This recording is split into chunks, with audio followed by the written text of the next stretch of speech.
Israel Hamas যুদ্ধবিরতিতে সম্মত হয়েছে, এটি কি উম্মার জন্য ইতিবাচক? অবশ্যই ইতিবাচক, কারণ যুদ্ধ আসলে কখনো কোনো কল্যাণ বয়ে আনে না। বিধায় মুসলমানদের উপরে যে নির্যাতনের স্টিম রোলার চলছে এই যুদ্ধবিরতির মাধ্যমে কিছুটা হলেও সেটা থামবে, সেটা কমবে, একটু স্বস্তি নিঃশ্বাস মুসলমানরা ফেলতে পারবে, সেই জায়গা থেকে এটা অবশ্যই ইতিবাচক। তবে এই যে এই যুদ্ধ যে ইহুদিবাদীরা বাদিয়েছে এবং সেই যুদ্ধকে তারা জিইয়ে রাখছে, এই যে যুদ্ধে মূলত ফিলিস্তিনিদের যে পরিমাণ ক্ষয়ক্ষতি হয়েছে সেটা আসলে পোষানো খুবই কঠিন, বিশ্ব মানবতার জন্য সেটা লজ্জাজনক অধ্যায়। তো সেটা করে তারা একটা জনপদকে ধ্বংস করে যখন শেষ করেছে, আপনাদের জন্য ধ্বংস করার মতো আমাদের কিছু আর পাচ্ছে না। যুদ্ধবিরতি দিয়ে আবার মুসলমানদেরকে কিছু কাজ করে নতুন করে তারা নিরসন করবেন, একটু মাথা উঁচু করে দাঁড়াবার চেষ্টা করবে, সেটাকে আবার হয়তো ভাঙার জন্য তারা চেষ্টা করবে।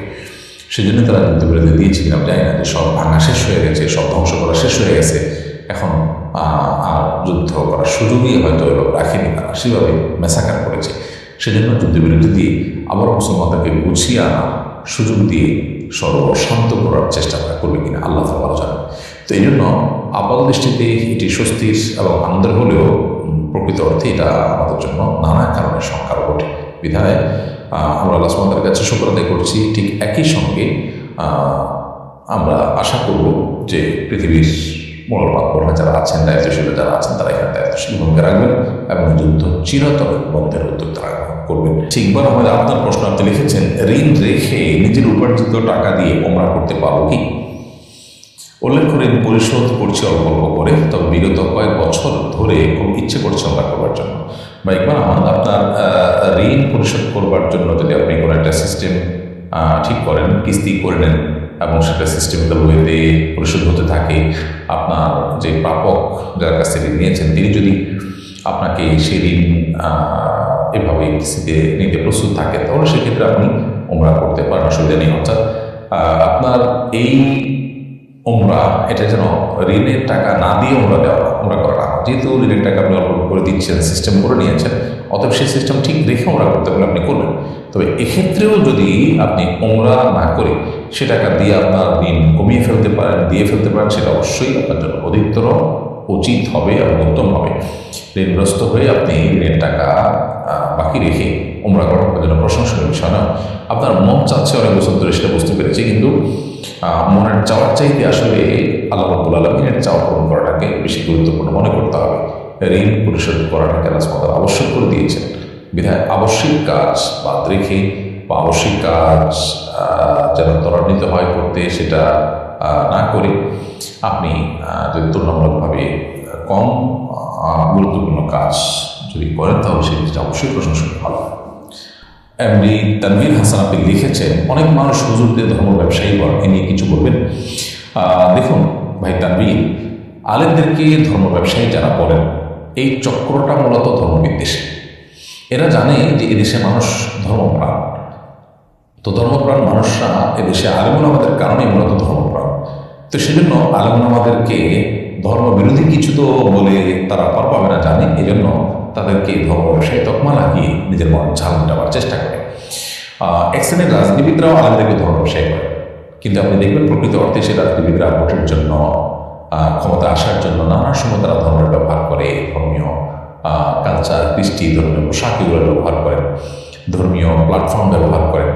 তো তাদের চেয়ে বড় ধর্ম ব্যবসায়ী কেউ হতে পারে যারা আসলে ধর্মকে তাদের জীবনে, তাদের চিন্তায়, মননে সেভাবে জায়গা দেয় না, অথচ রাজনীতির স্বার্থে অথবা ভোটের স্বার্থে তারা ধর্মের লেবাস ধারণ করে। এরাই তো মূলত ধর্মকে বিক্রি করে পার্থিব উদ্দেশ্য হাসিল করতে চায়। ওলামা ইকরাম তারা ধর্মের কথা বলেন, তারা ধর্ম চান, যা চান তা বলেন, তাহলে সেক্ষেত্রে তারা ব্যবসায়ী হতে যাবেন। যদি বলেন যে তারা পারিশ্রমিক গ্রহণ করেন, অনেক কাজ করে, তো পারিশ্রমিক গ্রহণ করাকে শরীর যদি জায়েজ বলেন, তাহলে সেটা তাদের জন্য অদর্শনীয় হবে কেন, বা তাদেরকে সেটা নিয়ে তকমা দেওয়া হবে কেন, বা তকমা দেওয়া হবে কেন? দেখুন, এই ক্ষেত্রে যদি আপনি কোথাও কোনো পরামর্শ দিয়ে, বুদ্ধি দিয়ে আপনি পারিশ্রমিক গ্রহণ করেন, তাহলে সেক্ষেত্রে আপনাকে বুদ্ধি ব্যবসায়ী বলা হবে। এই জাতীয় অনেক প্রশ্ন আসে। তো যার কারণে এই তকমা আলেমদেরকে দেওয়া, এটা তাদের প্রতি অবিচার, যেটা সাধারণত ইসলাম বিদ্বেষীরাই, ধর্ম বিদ্বেষীরাই সচরাচর দিয়ে থাকে। আমি একজন ব্যবসায়ী, আমি যদি কাউকে জন্ম নিবন্ধন অথবা এনআইডি কার্ডের বয়স বাড়িয়ে দিই তাহলে কি জায়েজ হবে? এটা অবশ্যই হারাম কাজ এবং গুনাহের কাজ। আপনি যদি কারো জন্মের ভিতরে কম বেশ করার চেষ্টা করেন তাহলে সেটা রীতিমতো একটি কবিরা গুনাহ, একটা মিথ্যাচারের মধ্যে আপনি সহযোগী পরীক্ষা উত্তীর্ণ হন, সেটি একটি গুনাহের বিষয়। জন্ম নিবন্ধন কিংবা এনআইডি কার্ডের বয়স বাড়ানো মানে মিথ্যা কথা বলা, যেটা তিনি যে বয়সের দিন হন সেই বয়সটা সাব্যস্ত করা এবং এটা সামান্য একটু বেশি চাকরি করার জন্য পার্থিব ছোটোখাটো উদ্দেশ্যকে সামনে রেখে এই যে গুনাহের কাজ, এটা যেন তারা না হয়। অবশ্য বয়স বাড়ানো কোনো কোনো ক্ষেত্রে বেনিফিটেড হয়, বাড়ানোর মধ্যে কখনো কমানোর মধ্যে বেনিফিটেড হয়, যেটাই হোক না কেন, যে তারিখে জন্ম হয়েছে সেই তারিখটি লিখতে হবে। এই তারিখ না লিখে অন্য কোনো তারিখ যদি আপনি লেখেন তাহলে সেক্ষেত্রে অবশ্যই গুনাহ করা হবে, আল্লাহর কাছে আপনি দায়ী থাকবেন।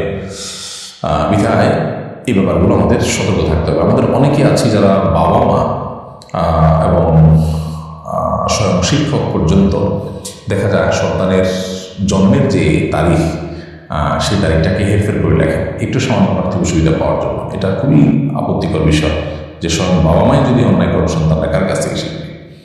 এসব রবিউল লিখেছেন, আমি কখনো ভর্তি নিই থেকে আমার পাপ হবে না, আপনার কোনো পাপ হবে না, ভোট দেওয়া কোনো ফরজ বা ওয়াজিব বা সুন্নত কোনোটাই নয় যে এটি দিলে আপনার সব হবে বা না দিলে গুনাহ হবে। তবে হ্যাঁ, আপনি একটি মন্দকে প্রতিহত করতে চাচ্ছেন, তুলনামূলকভাবে ইসলামের জন্য মুসলমানদের জন্য অনুকূল কাউকে মনে হয় তাকে আপনি ভোট দেওয়ার চেষ্টা করছেন, এটা আল্লাহ রাব্বুল আলামিনের কাছে আপনাকে আজর কিনে দেবে ইনশাআল্লাহ।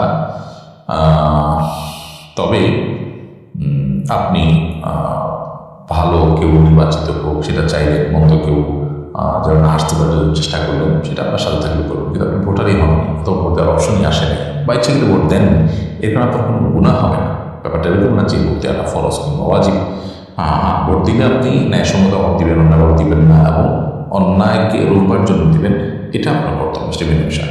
আমি ভূমি অফিসের কর্মকর্তা, নামজারি ও খাজনা দেওয়ার ক্ষেত্রে মানুষের ভোগান্তি কমাতে অনলাইন সিস্টেম রয়েছে, কিন্তু সাধারণ মানুষের অনলাইন সম্পর্কে ধারণা কম থাকায় সরাসরি অফিসে আসে, তখন আমরা তাদের দোকানে পাঠাই অনলাইনে আবেদন করতে। এতে দোকানদার সুযোগ পেয়ে বেশি টাকা নিয়ে নেয়। এক্ষেত্রে আমি কি অফিস টাইমের বাইরে নিজের ব্যক্তিগত ল্যাপটপ ইন্টারনেট ব্যবহার করে খরচ নিয়ে তাদের আবেদন করে দিতে পারবো? অবশ্যই আপনি যদি পারবেন। আপনার অফিস টাইমের বাইরে যদি তাদের জন্য বুঝতে অসুবিধা হয় সেরকম কোনো বিষয় আপনি তাদের অ্যাডভোকেসি, তাদের অ্যাসিস্ট্যান্স, আপনি এই জাতীয় যদি সার্ভিস দেন তাহলে সেক্ষেত্রে আপনি দিতে পারবেন। অফিস টাইমের বাইরে এটা আপনি করতে পারবেন। তবে এমন না হলে আপনার কাছে আসলো, কাজটা আপনি করতেই পারেন, কিন্তু আপনি শুধুমাত্র নিজের কাছে যেন সে চায় এবং সার্ভিসটা নেয়, পয়সা দেয়, সেজন্য তাকে ঘোরালেন তার কাছে, এরকমই করলে সেটা নাজায়েজ হয়ে যাবে। আপনার কাছে যেটা তার করার আছে সেটা করে ফেলতে হবে এবং অফিস টাইমে করবেন। একই কাজ আপনি অফিস টাইমে না করে তাকে অন্য সময় করলেন, আপনার দেখা দেওয়ার দায়িত্ব যদি থাকে তাহলে সেটাও আপনার জন্য হালাল হবে না। আপনার একটা দায়িত্বের মধ্যে পড়ে না, যার যার মতো আবেদন করে আসতে হয়, বাইরে লোকজন করে ভিড় ঝাঁপ বা জুলুম, তো সেক্ষেত্রে আপনি অবশ্যই এটা করতে পারেন। হতাশা ও দুশ্চিন্তামুক্ত থাকার উপায় কি, এ ব্যাপারে কোনো আমল আছে কিনা? হতাশা এবং দুশ্চিন্তামুক্ত থাকবার জন্য নবী করিম সাল্লাল্লাহু আলাইহি ওয়াসাল্লাম শেখানো দোয়া আপনি করতে পারেন। তিনি আল্লাহ সুবহানাহু ওয়া তাআলার কাছে দোয়া করতেন, আল্লাহুম্মা ইন্নী আউযু বিকা মিনাল হাম্মি ওয়াল হাযান ওয়া আউযু বিকা মিনাল আজজি ওয়াল কাসাল। এখানে দোয়াটির প্রথম অংশে আমরা দেখতে পেয়েছি আল্লাহ রাব্বুল আলামিনের কাছে নবী সাল্লাল্লাহু আলাইহি ওয়াসাল্লাম দোয়া করতেন, হে আল্লাহ, আপনার কাছে আমরা দুশ্চিন্তা এবং পেরেশানি থেকে পানাহ চাই, আশ্রয় চাই। তো এই যে দুশ্চিন্তা, পেরেশানি, এটা থেকে আল্লাহ সুবহানাহু ওয়া তাআলার কাছে পানাহ চাওয়ার শিক্ষা আল্লাহ সুবহানাহু ওয়া তাআলা দিয়েছেন। এখানে কিন্তু পেরেশানি থেকে মুক্ত থাকার কথা বলা হয়েছে, বিধায় আপনি পেরেশানি থেকে মুক্তির জন্য এই দোয়াটা করতে পারেন। দ্বিতীয়ত, দুরূদের আমল যেটা আছে, দুরূদ শরীফ, সেটা আপনি পড়তে পারেন। তারপর বিশেষ করে ইস্তিগফার, সেটিও মানুষের দুশ্চিন্তাকে দূর করার ক্ষেত্রে যথেষ্ট সহায়ক ভূমিকা রাখে, বিধায় সেটিও আপনি করতে পারবেন। আস-সুন্নাহ ফাউন্ডেশন, উম্মার সাথে সুন্নাহর সাথে।